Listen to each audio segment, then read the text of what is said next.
Allez, c'est parti, vous êtes prêts aujourd'hui? On va découvrir ensemble cet album qui est sorti chez Urban Comics dans le Black Label et qui s'appelle Joker Harley Criminal Sanity. Alors bien évidemment, il est fait référence au Joker et à Harley Quinn. C'est écrit par Camille Garcia, dessiné par Miko Spayan, Jason Badower et Mike Mayhew. Et on va voir tout de suite à quoi ça ressemble parce que c'est vraiment ce qui est presque, j'ai envie de dire, le plus intéressant. C'est les dessins. Vous allez voir, si vous aimez le style très réaliste, presque photoréaliste, et bien vous allez être servi. Alors voilà par exemple là quelques dessins magnifiques. Voilà Harley Quinn telle qu'elle apparaît dans cet ouvrage. Alors c'est pas vraiment Harley Quinn, hein. Ici c'est Harleen Quinzel. Elle travaille en collaboration avec la police de Gotham, le GCPD. Elle est profileuse, c'est-à-dire qu'en fait elle est chargée d'établir les profils psychologiques des tueurs, ceux qui sont en train de créer de gros problèmes à la police de Gotham, et en analysant les scènes de crime, leur comportement, le modus operandi, etc., elle parvient à plus ou moins remonter jusqu'au tueur en devinant qui il est. Alors c'est une psychologue, psychothérapeute, elle est aussi férue en chirurgie. Elle sait tout faire, quoi, quasiment. C'est une personne tout simplement brillante. Là, vous avez les dessins en couleur, c'est Mike Mayhew. Alors, c'est assez curieux parce que les scènes du passé sont en couleur, les flashbacks sont en couleur et les scènes du présent sont en noir et blanc. Donc, on inverse un peu les codes habituels puisque généralement c'est plutôt le contraire. Et vous voyez, Mayhew fait vraiment quelque chose qui est. C'est quasiment de la photo, hein, c'est assez impressionnant, c'est très chargé en contraste. Alors si vous aimez ce type de dessin, vous allez vraisemblablement vous régaler.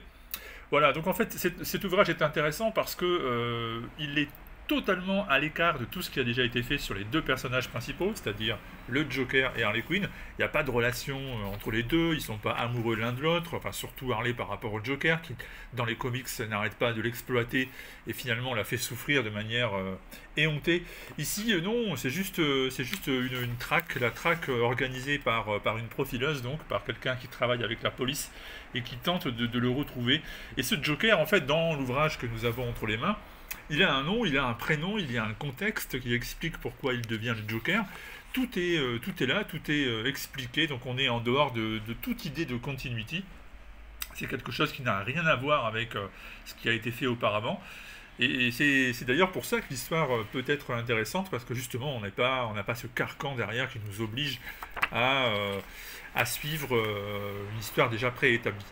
Alors, dans cet ouvrage, ici, le Joker n'est pas un dingue complet qui passe son temps à pousser des cris, à hurler de rire, qui a une fleur à la boutonnière et qui asperge d'eau ses victimes. Non, non, le Joker ici, c'est un jeune homme, en fait, plutôt ténébreux, pas trop mal de sa personne, qui a connu une enfance très difficile, tout vous est expliqué dans l'album, et qui devient une sorte de tueur inflexible avec une véritable méthode, avec de véritables compétences, une froideur clinique dans sa manière d'agir, et c'est bien ça qui le rend extrêmement dangereux et très difficile à arrêter. Voilà. Vous voyez, même l'apparence physique du Joker est assez originale. On l'a pas vraiment vu comme ça jusque-là, mais je vous répète, tout ça est hors continuité, ça n'est absolument pas un album qui s'inscrit dans la suite de ce qui a déjà été fait. Donc si ça vous tente, eh bien, figurez-vous que c'est assez violent, évidemment, donc à ne pas laisser entre toutes les mains, même si aujourd'hui je pense que les jeunes sont habitués à bien pire dès le plus jeune âge, c'est quand même pas forcément une raison. C'est assez cruel, il y a des scènes qui sont assez gore, d'autant plus que le Joker, dans cet ouvrage, a tendance à avoir envie de mettre en scène ces assassinats. Il essaie de les présenter sous forme d'œuvres d'art. Donc c'est assez choquant. Certaines scènes sont vraiment choquantes. Voilà. Mais néanmoins, c'est un ouvrage qui est, ma foi, intéressant. Il y a peut-être une seconde partie qui est moins que la première parce que un peu plus difficile à accepter, à croire, notamment certaines décisions que prend Harley qui sont un peu plus délicates que le début de l'album où là par contre les choses sont présentées de manière plus fluide. Néanmoins, mon avis reste très favorable.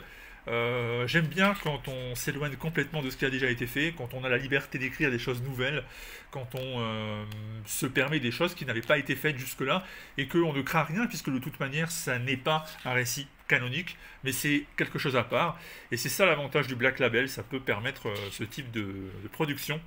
Et ce type de production, ma foi, ça pourrait peut-être vous intéresser, donc je pensais vous en parler. C'est fait, très bel ouvrage, donc esthétiquement parlant, en tout cas, ça tient vraiment la route. C'est très épais, c'est très lourd. N'ayez pas peur au départ, hein. La première fois que je l'ai ouvert, les pages craquaient parce que vous savez, l'encre noirs qui imprègnent toutes les pages, j'avais fini par les rendre presque collés les unes aux autres. Mais une fois qu'on l'a lu, une fois qu'on a ouvert les pages, une fois qu'on les a tournées la première fois, il n'y a plus aucun problème. Donc ce petit détail peut faire peur au départ, mais je vous assure, il n'a aucune influence sur la qualité de l'album. Voilà, Joker, Harley, Criminal Sanity, c'est sorti, et c'est chez votre marchand de comics préféré. A bientôt, ciao.